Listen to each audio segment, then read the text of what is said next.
మన ప్రభువుని ఆరాధించడానికి దేవుని యొక్క వాక్యాన్ని ధ్యానం చేద్దాం. ఆదికాండం 4వ అధ్యాయం. ఆదికాండము 4వ అధ్యాయము 1 నుంచి 5 వచనాలు మనం మార్చి చదువుకుందాం. ఆదికాండము 4వ అధ్యాయము 1 నుంచి 5 వచనాలు మనం మార్చి చదువుదాం. లేదంటే 7 వచనాల వరకు చదువుకుందాము. ఆదాము తన భార్య అయిన అవ్వను కూడినప్పుడు ఆమె గర్భవతి అయి కయీనును కని, యెహోవా దయ వలన నేను ఒక మనుషుని సంపాదించుకున్నానెను.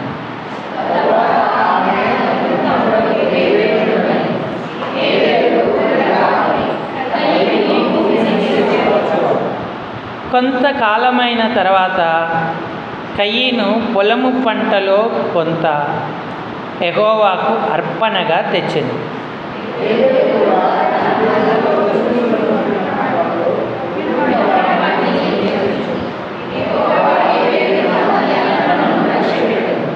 కయీనును అతని అర్పణను ఆయన లక్ష్యపెట్టలేదు.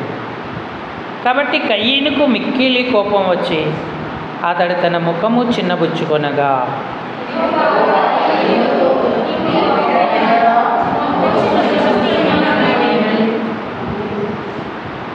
ఈ వచ్చిన అందరం చదువుదాం. నీవు సత్రియ చేసిన ఎడల తల ఎత్తికొనవా? సత్రియ చేయని ఎడల వాకిట పాపము పొంచి ఉంటుంది. నీ ఎడల దానికి వాంఛ కలుగు, నీవు దానిని ఏలుదువనెను. చాలండి.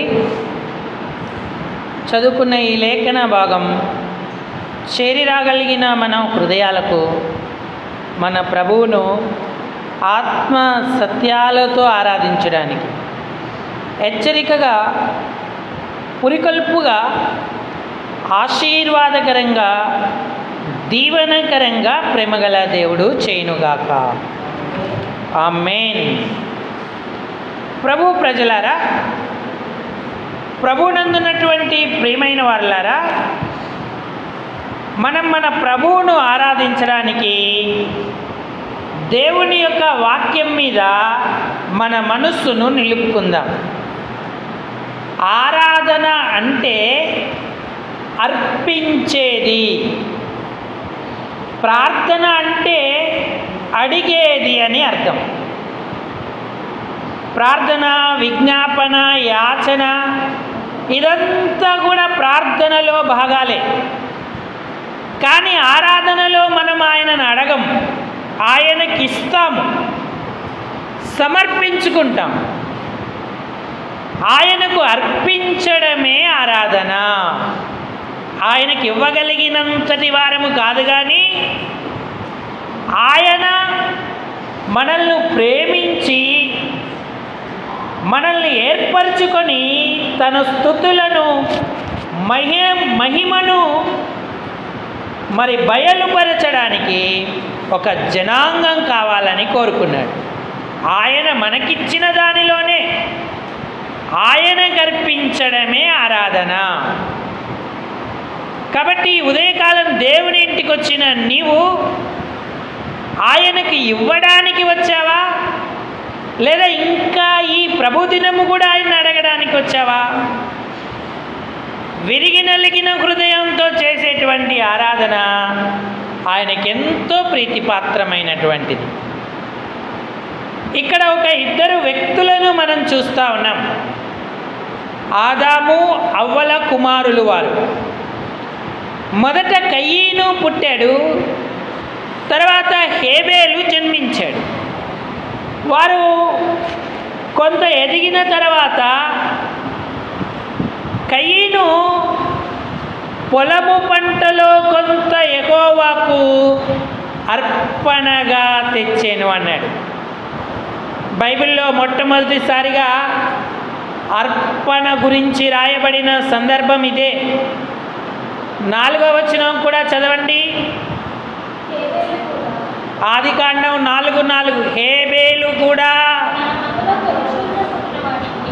తన మందలో తొలిచూలున పుట్టిన వాటిలో క్రొవ్విన వాటిని కొన్ని తెచ్చెను. యెహోవా హేబేలును అతని అర్పణను లక్ష్య పెట్టెను అన్నాడు.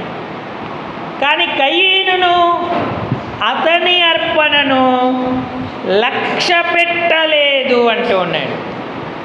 ఇద్దరు అర్పించడానికే వచ్చారు.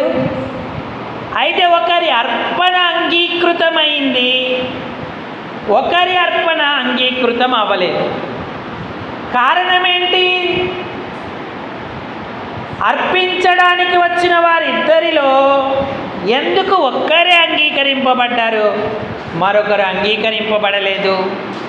ఈనాడు మనం చేసే ఆరాధనలు కూడా అంగీకృతమయ్యే ఆరాధనలు కావాలి.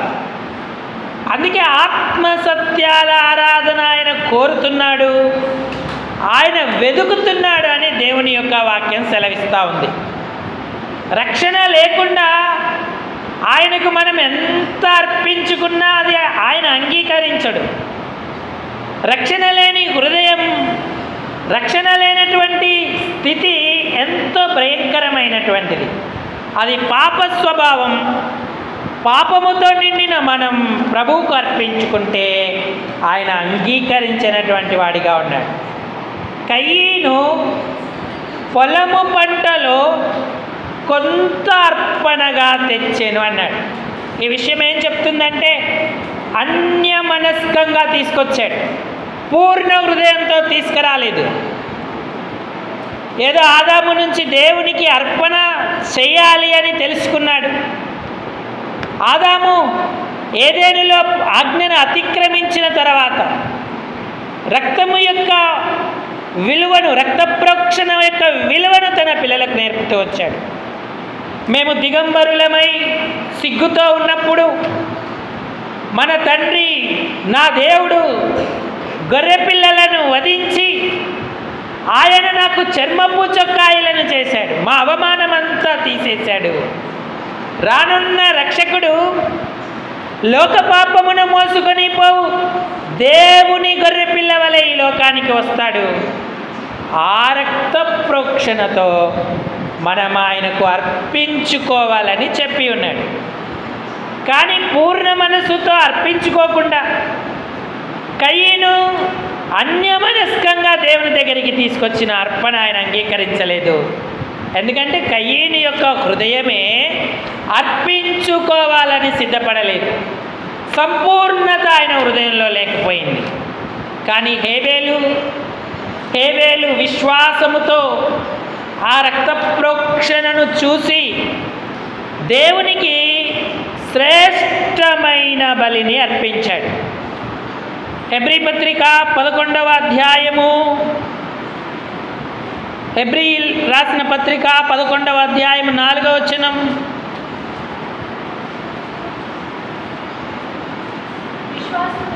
విశ్వాసమును బట్టి హేబేలు కయీను కంటే ఆ శ్రేష్టమైన బలి దేవునికి అర్పించెను.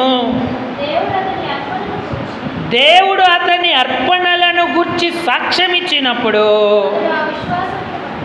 అతడు ఆ విశ్వాసమును బట్టి నీతిమంతుడని సాక్ష్యము పొందెను అన్నాడు. అందుకే నీతిమంతుల ఆరాధన. కయీను విశ్వాసముతో ప్రభువైన యేసుక్రీస్తు యొక్క రక్త ప్రోక్షణ కిందికి చేర్చబడ్డాడు. హేబేలు చేర్చబడ్డాడు, కయీను చేర్చబడలేదు. కయీను కంటే శ్రేష్టమైన బలిని హేబేలు అర్పించాడు, పూర్ణ హృదయంతో అర్పించాడు. మొట్టమొదటిది అన్యమనస్కంగా మనం ఆరాధన చేయొద్దు. ఆరాధనను పూర్ణ హృదయంతో చేయాలి. అందుకే ఇశ్రాయేలుతో కూడా దేవుడు అన్నాడు, ఓ ఇశ్రాయేలు, నీ పూర్ణ హృదయముతో, నీ పూర్ణ మనసుతో, నీ పూర్ణ బలముతో, నీ పూర్ణ శక్తితో నీ దేవుడైన యెహోవాను ప్రేమింపవలెను అన్నాడు. ఆరాధించడానికి అర్ధ హృదయంతో ఉంటున్నామా లేక పూర్ణ హృదయంతో ఉంటున్నామా? ఆయన కంటే ఎక్కువైనది ఏదీ లేదు. ఆయనే ముఖ్యం, ప్రాధాన్యం అన్న విషయం మన హృదయము నిండుగా మనం కలిగి ఉండేటువంటి వారంగా ఉండాలి. ఇది మొదటి విషయం. హేబేలు అర్పణ అంగీకరింపబడడానికి ఆయన పూర్ణ హృదయంతో ప్రభువుకు అర్పించుకోవడానికి తెచ్చాడు. రెండవ సంగతి 4వ అధ్యాయం 4వ వచనం చదవండి. ఆదికాండం 4:4. హేబేలు కూడా తొలిచూలున పుట్టిన. తొలిచూలు ఏం చూపిస్తుంది అంటే ప్రథమ ఫలం చూపిస్తుంది, మొట్టమొదటి స్థానం చూపిస్తుంది. ఏవో మిగిలినవి కొంత తీసుకురావడం కాదు, మిగిలినవి ఆయనకి ఇవ్వడం కాదు, మొట్టమొదటిది ఆయనకి ఇవ్వాలి అని అంటూ ఉన్నాడు. ప్రప్రథమం, మొదటి స్థానం ఆయనదే, మొదటివన్నీ ఆయనవే, తొలిచూలున పుట్టినవి. నీ మొదటి బలం ఆయనకి ఇస్తున్నావా? నీ మొదటి సమయం ఆయనకి ఇస్తున్నావా? ప్రతిదినం ఈ ఒక్క ప్రభు దినానే కాదు, మన ప్రప్రథమమైన సమయం, బలం ఆయనకి ఇచ్చేటువంటి వారంగా ఉండాలి. మొదటి ప్రాధాన్యత మన ప్రభువే అయితే మన ఆరాధన అంగీకృతమవుతూ ఉంటుంది. ప్రభుదినం మనకెన్నో పనులు, వ్యవహారాలు అన్నీ ఉంటాయి. అవన్నీ ముందు పెట్టుకుంటే ప్రభు వెనుకైపోతాడు. ప్రభువును ముందు పెట్టేమనుకో అవన్నీ ఉండవలసిన స్థలాలలో అవి ఉంటాయి. కాబట్టి దేవునికి మొదటి స్థానం ఇవ్వాలి, పూర్ణ హృదయంతో అర్పించుకోవాలి. అలాగనే మొదటి స్థానం ఇవ్వాలని దేవుడు చెప్తున్నాడు. హేబేలు తన హృదయంలో, తన జీవితంలో మొదటి స్థానం ఆయనకిచ్చాడు. కయీను మొదట పుట్టాడు కానీ ఆయనకు మొదటి స్థానం ఇవ్వడం నేర్చుకోలేదు. అన్యమనస్కంగాను ఆఖరుగాను ఆయన దగ్గరికి వచ్చేటువంటి వాడిగా ఉన్నాడు. కాబట్టి ఈనాడు మనం ఎలా ఉన్నాం? మన యొక్క పూర్ణ హృదయంతో ఆయన ఆరాధిస్తున్నామా? అంతేకాదు, మొదటి సమయం, మొదటి ప్రాధాన్యత ఆయనే ముఖ్యమన్న విషయాన్ని తొలిచూలున పుట్టినట్టుగా ఆయనకు సమర్పించుకుంటున్నామా? ఇక మూడో విషయం ఏంటంటే క్రొవ్విన వాటిని కొన్ని తెచ్చాను అన్నాడు. క్రొవ్వినవి, క్రొవ్వు శ్రేష్టతను చూపిస్తూ ఉంది. దేవుని ఇంటిలో శ్రేష్టమైనది ఆయనకు సమర్పించుకోవాలి, పూర్ణ హృదయంతో ఆరాధించాలి, ప్రప్రథమమైన అర్పణ ఆయనకి ఇవ్వాలి. మూడవదిగా శ్రేష్టమైన ఆరాధన లేదా శ్రేష్టమైనవి ఆయనకు సమర్పించుకోవాలి. హేబేలు యొక్క హృదయాన్ని దేవుడు చూచినప్పుడు ఆయన ఎడల హృదయం పూర్ణ హృదయంతో ప్రేమిస్తూ ఉంది. అంతేకాదు, ఆయనకు మొదటి స్థానం ఇచ్చింది. అంతేకాదు, శ్రేష్టమైనవి దేవునికి ఇవ్వాలని ఆయన నిర్ణయించుకున్నాడు. మరి దేవుడు అది చూచి హేబేలును అతని అర్పణను లక్ష్య పెట్టాను అన్నాడు. కయీనును అతని అర్పణను దేవుడు లక్ష్య పెట్టలేదు. ఎందుకంటే అర్ధ హృదయంతో వచ్చాడు. ఏదో ఒకటి ఇస్తే సరిపోతుందిలే అనుకొని పొలము పంటలో కొంత తెచ్చాడు. విశ్వాసము లేదు. అక్కడ రక్తము ప్రోక్షించాలన్న విషయాన్ని కూడా ఆయన విశ్వాసంతో నమ్మలేకపోయాడు. అది కూడా శ్రేష్టమైనది కయ్యను దేవుని దగ్గరికి తీసుకురాలేదు. శ్రేష్టమైనదంతా తన కొట్టుల్లో నింపుకున్నాడు. మిగిలినది ఆయన యొద్దకి తీసుకొచ్చాడు. అందుకే కయ్యను అంగీకరింపబడలేదు. హేబేలు అతని అర్పణను యెహోవా లక్ష్య పెట్టేను అని రాయబడి ఉంది. ఈనాడు ప్రభు సన్నిధిలో ఆరాధిస్తున్న మనం దేవుణ్ణి ఏ విధంగా గణపరచగలుగుతా ఉన్నాం? ఆయనకు మన పూర్ణ హృదయ కృతజ్ఞతాస్తుతులు చెల్లిస్తున్నామా? మొదటి ప్రాధాన్యత ఆయనకేనా? ఇంకా శ్రేష్టమైనది ఆయనకు అర్పిస్తున్నామా? రక్షణ ఎంతో గొప్పది. పాపపు స్థితిలో నరకానికి వెళ్ళవలసిన వారముగా మనం ఉంటుండగా, భూలోకంలో నెమ్మది, శాంతి, సమాధానం లేని స్థితిలో అలమటిస్తుంటుండగా, దేవుడు మనలను ప్రేమించి తన ప్రియకుమారుణ్ణి మన పాపాల పరిహారంగా ఒక గొర్రె పిల్ల వలె సిలువలో అర్పించాడు. మానవాళికి అంతటికి నెమ్మదినివ్వడానికి, శాంతినివ్వడానికి ఆయన ఈ కార్యం చేశాడు.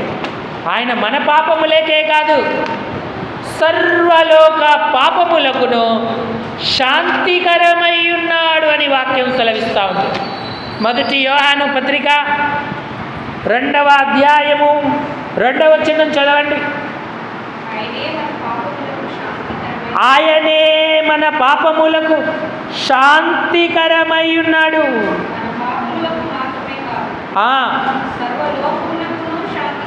సర్వలోకమునకు శాంతికరమై ఉన్నాడు అంటే పాపాలకు చెల్లించవలసిన మూల్యముగా ఆయన తన్ను తానే అర్పించుకున్నాడు.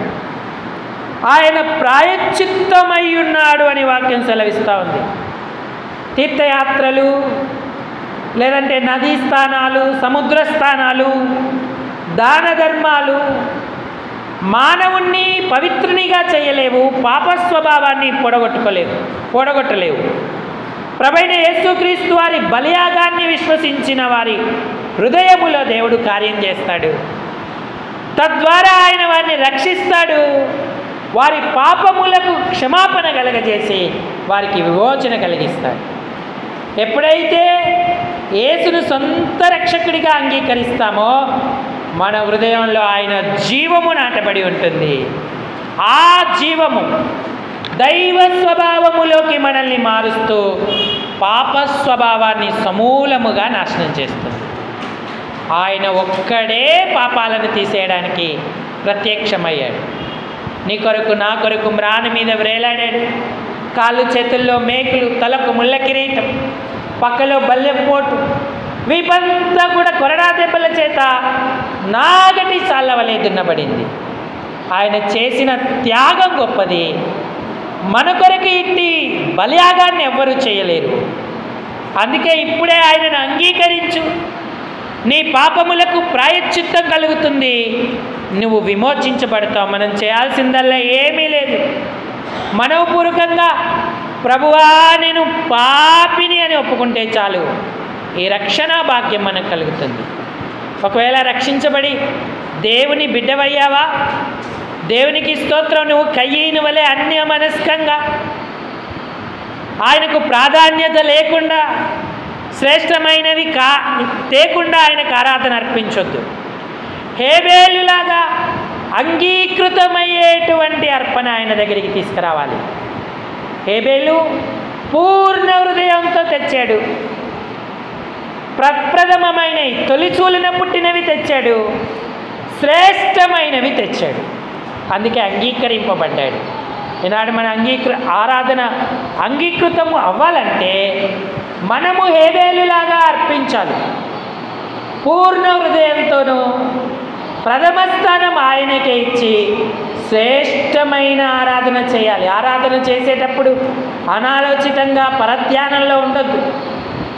బిగ్గరగా స్పష్టంగా ప్రభువా నా రక్షణకై స్తోత్రం, నా జీవితంలో చేసిన మేలులకు ఉపకారాలకు కృతజ్ఞతలు, ఈ నేటి వరకు నేను జీవముతో ఉన్నానంటే అది కేవలం నీ కృపే అని ప్రభువును ఘనపరచాలి, మహిమపరచాలి. హేబేలు వలె మనం దీవెన పొందేవారంగా ఉండాలి. కాబట్టి ప్రియులారా, ఈ తలంపులతో మన ప్రభువును మనం ఆరాధన చేద్దాం. ఒకరి తర్వాత ఒకరు ఆరాధనలో పాలు పొందుదాం. అందరూ తలలు వంచి కళ్ళు మూసుకోండి. మొట్టమొదట యవనస్తులు ఆరాధన చేస్తారు, వారికి సమయం ఇవ్వండి.